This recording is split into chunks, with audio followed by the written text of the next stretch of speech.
Getting some breaking news, some information out of Libya, a briefing that occurred before. I'm going to read you an email that I have here. Commander of British aircraft operating over Libya has said that Muammar Gaddafi's Air Force, and I'm quoting here from an official, no longer exists as a fighting force.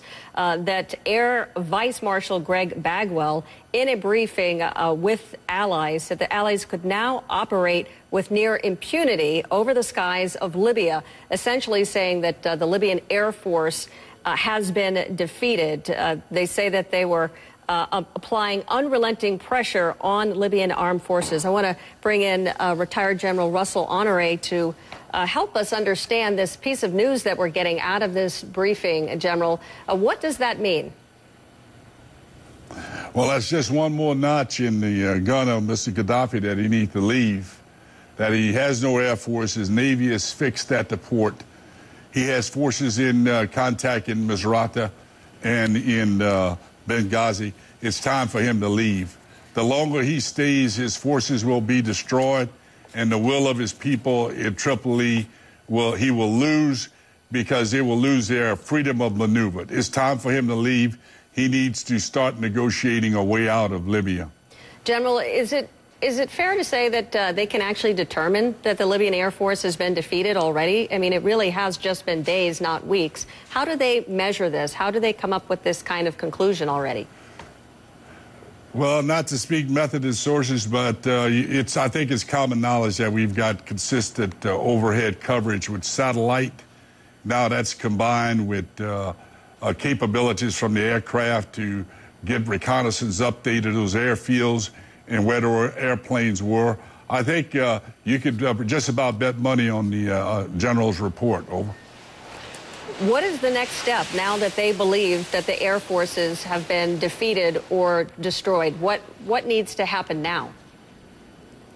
I think the hard part now is, we've finished the first quarter of this fight, which is to achieve air superiority and in dominance from the air, is the forces in contact in Misrata and those in Benghazi that's still on the outskirts.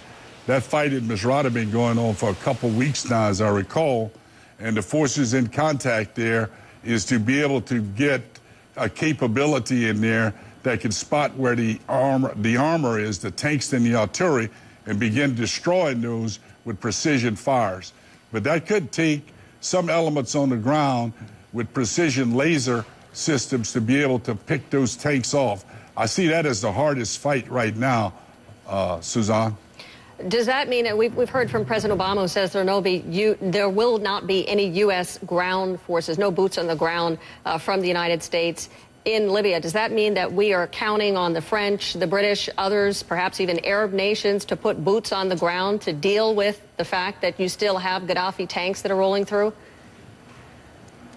Yeah, both the French and the British are very capable. They got very capable special operations forces that has the capability to do that.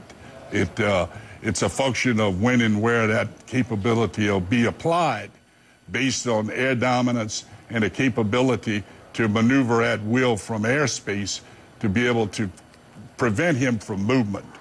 Misrata, as I recall, has been out without water and electricity for several days now. So there's a lot of pain and suffering of the people inside that city.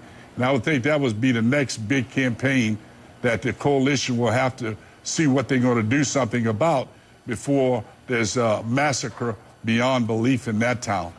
Does it surprise you how quickly the Libyan Air Forces were defeated? Absolutely not. They were a third-string team to start off with. They looked powerful when they were going against the freedom fighters, but the capability that faced was the most capable military air capability in the world. It may be a little too soon to know this, but General, do we have any idea now that the air forces have been defeated? What is the power? What is the strength that the leader Gaddafi has now? Is he a weakened man, a weakened leader? I don't know that. Yeah, I think the remnants of his force can still do a lot of damage inside the urban area. It doesn't, one or two tanks can kill hundreds of people with their capability inside an urban area.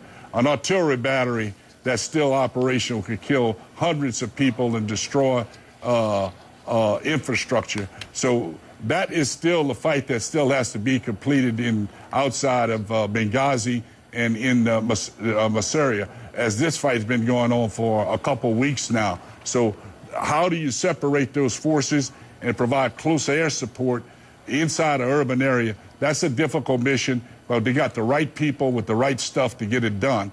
And I'm convinced over the next couple of days they will clear that area of enemy forces too.